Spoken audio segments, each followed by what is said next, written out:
welcome back. This is the TechnoFiles video review of the Samsung Galaxy Note 2. This one is from T-Mobile.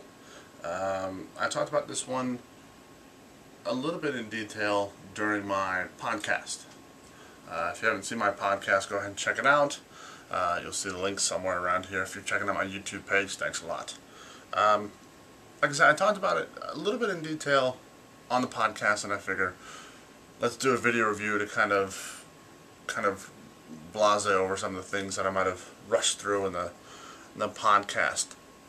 My first review of the Galaxy Note 1, I liked a lot of it that the Note had to offer. You know, the S Pen, the stylus drawing, the wider screen, and a lot of things they did with the Note 2 is they expanded on what they learned from the Note 1 and kind of made it better.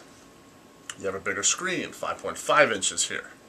You also have a much better processor, 1.6 quad-core, I think it's a Snapdragon, if I'm not mistaken, but I probably am. Somewhere there was a spec sheet running around somewhere. Let's see. This. Sorry, I have my spec sheet always handy. Yes, it is a quad-core processor running Android 4.1. I have to do the specification, and I have to make sure I get it right, because a lot of people have been complaining about my specs have been off a little bit, so I want to make sure I get it directly from the manufacturer, and that I don't have a teleprompter so I can't look like I'm reading it from afar. It is very small print. You know what, I don't need a spec sheet, because if you look at my podcast, I talk all about the specs. This time we're going to get right down nitty gritty here, and hopefully the background's working. I'm trying something new. Always trying to be new and innovative. Like I said, a lot of things they did with the Note 2 is they worked upon what worked in Note 1 and made it better for the Note 2. Again, 5.5 inch 1080p screen. Fantastic to watch videos on. Playing Netflix for my son, Phineas and Ferb, look better than it does on my TV. It just really, it has a very crispness to it, so it's very nice to watch videos on. It's also very good to record videos as well. The quality is also great, so when you're doing video editing on an outside piece of software, not the one that comes on, you know, if you get on the phone, it's never any good when you do the phone version of a video editing tool. But the quality of it is still fantastic, so it transfers over it does transfer over very well. The S Pen itself, you can see it's a little bit of a better, thicker design. I mean thicker in the fact that in the middle, when you hold it to the side straight ahead, it's still thin, but you turn it over facing you, it's a little bit flatter, so you have a better grip on it when you're using the stylus pen. Also, like I said on the podcast, when you take out the S Pen, the Note 2 recognizes that you have taken out the S Pen and have already bumped you right to the S Pen apps that are available there. I'm not going to go through all the demonstrations. Again, I did that on my podcast. It's very hard to in this environment because I have to get very close up. I don't have great video camera equipment. If you haven't noticed, if you're a fan of the show and you know someone that does, please let me know. I'll beat them up for it or something. I don't know, do a magic trick. But one of the things I do really love about the S Pen, when you show it to people, they really don't think, what's the big deal? You have a stylus. Oh, I can draw with my finger. One of the things that kind of really intrigues them a little bit is when you look at the screen itself, it's very hard to kind of get a good look at, but when you get really up close, you have a little blue dot that will highlight certain options. Now for some people, that's a great thing, because if you kind of forget what all the S Pen does or what the features are on the screen, it'll help you. It's like a little guide. And also when you're drawing, you get a little indication of where your pen will begin to write. Playing video games on it, very crisp, very clean, smooth as a baby's button.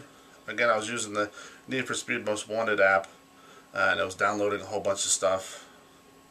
The controls uses the internal accelerometer, and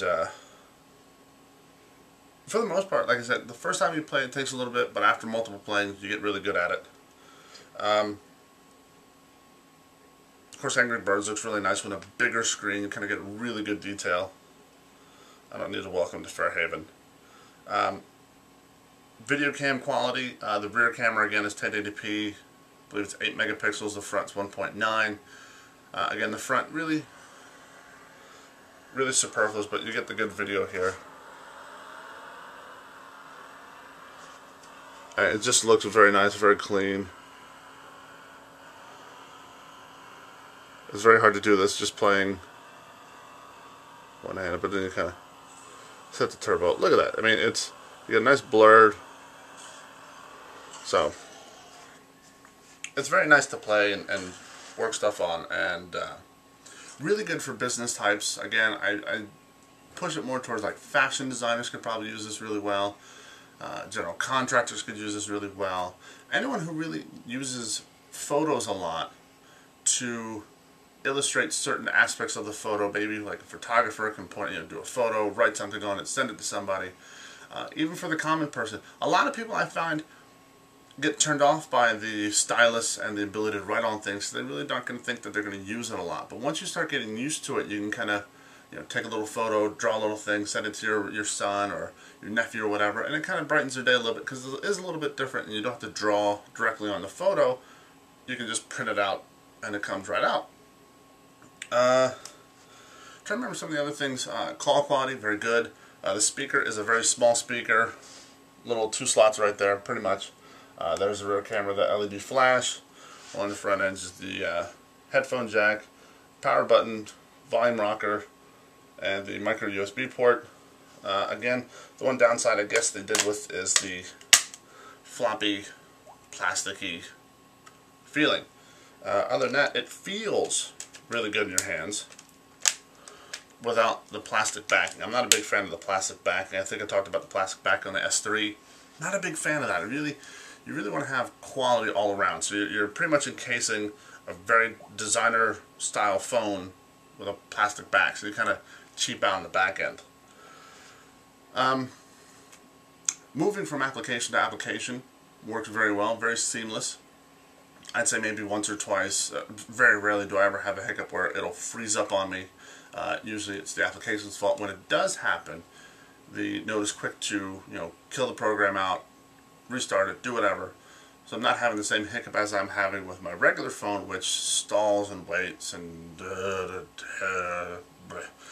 battery life again on this one is really, really good. I'm able to get usually a full day's worth of surfing the net, playing video games, taking photos, drawing, showcasing it, doing whatever I can, making some calls, pretty much the whole day, which is very good for a smartphone, especially of this size. Sometimes if you use it a little bit too much, a little bit too graphic heavy, playing video games, you're going to drain the battery quicker, but you should already know that, so really not saying anything new or something you don't know. Again, from the Note 1 to the Note 2, they made some modifications again with the size and dimensions and various other things. So they've improved on what the Note 1 already started off, a good building block, and they've amplified it with the Note 2, making it better than the Note 1, at least in my eyes. And I already love the Note 1, so you can already guess that this is already going to be a buy it for me. Really, the way phones are going with the bigger and bigger and bigger, except for some iPhones all staying, relatively small and compact. I like the bigger phones only because I really like seeing more. I like getting more for my viewing, especially for watching videos. It's great for watching videos on, because you have that whole screen opened up when you go to when you tilt it to landscape. You get that whole view. You're not just getting a small, cramped mini view. So it does work really well. Trying to think what else I didn't talk about. Like I said, I went over this a lot over the podcast, and I just figured I'd do the video review as like a formal video review. We can tie it in with the podcast. Really, all the other reviews you're going to see on it, they pretty much hit everything. I'm just speaking from my own personal experience, how much I enjoyed the phone.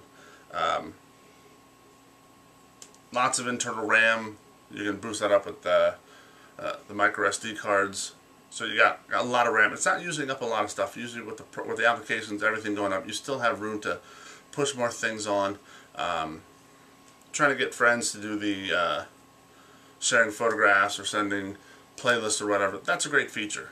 I know there's some NFC applications going to be coming in. I know certain companies are, if you don't have NFC already enabled on your phone, they're going to have some casings for it. But you know, again, the future looks very bright. I mean, you can only improve on what you've already done. So the Note 2 is already an improvement from the Note 1. If they do a Note 3, I'm not sure what they can improve on besides maybe better recognition when you're drawing or when you're writing, because it does get a bit confusing when you're doing a math equation really quickly, and it sometimes recognizes a 7 as a 3, and that can be, you know, really time consuming. You have to go back, clear it out, do whatever. So there are some improvements to be made on the handwriting anyway. If there's a way to do a hand recognition, like a handwriting recognition software, so it can actually learn how you write a little bit, that does help. Typing on it's very nice. You can do the swipe, you know, it draws. It has really good predictive memory. It feels very comfortable when you're typing out a message or a text message to your friends. It's really easy to do. Sending out an email is quite easy. You're not cramped again, because that big screen helps you out spacing out the keyboard, so it's not all cramped. But Samsung's also done a great thing here for text messaging. I'll show you where. So we'll just do messaging. We'll pop open one, enter a message. So like I said, we'll just pop this open here. As you can see, you have a really good keyboard all the way across, the numbers up top, so you're not having to scroll through different options to get to it. They also have a one-handed method, which is kind of really cool to do. Let me just set that one up.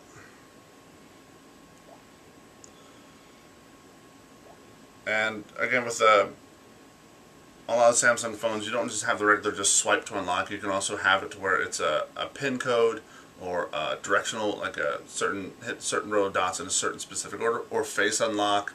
It can also be face and a certain pattern unlock, which is also nice when you're walking around. You drop your phone or hand your phone to a friend, and also they put it down for a little bit. But it also recognizes, you can also set up to where the front camera, if you're looking at the device, recognizes it, will not go to sleep. It's always nice when you're playing video games, and after a while, if you're not touching the screen or some things going on, it's not going to go to sleep. You have to restart it. So, like I said, the one-handed operation will do Samsung keyboard. So we'll go back, and we'll hit message, and we'll just start. So, as I said here, as you can see, it really cuts. You take about maybe not even a quarter, but a good portion of the screen gets cut off here, so that you can use your thumb, if you're left-handed, to access the whole keyboard. And if you're right-handed, or you have a right thumb, you can do it on the right side as well.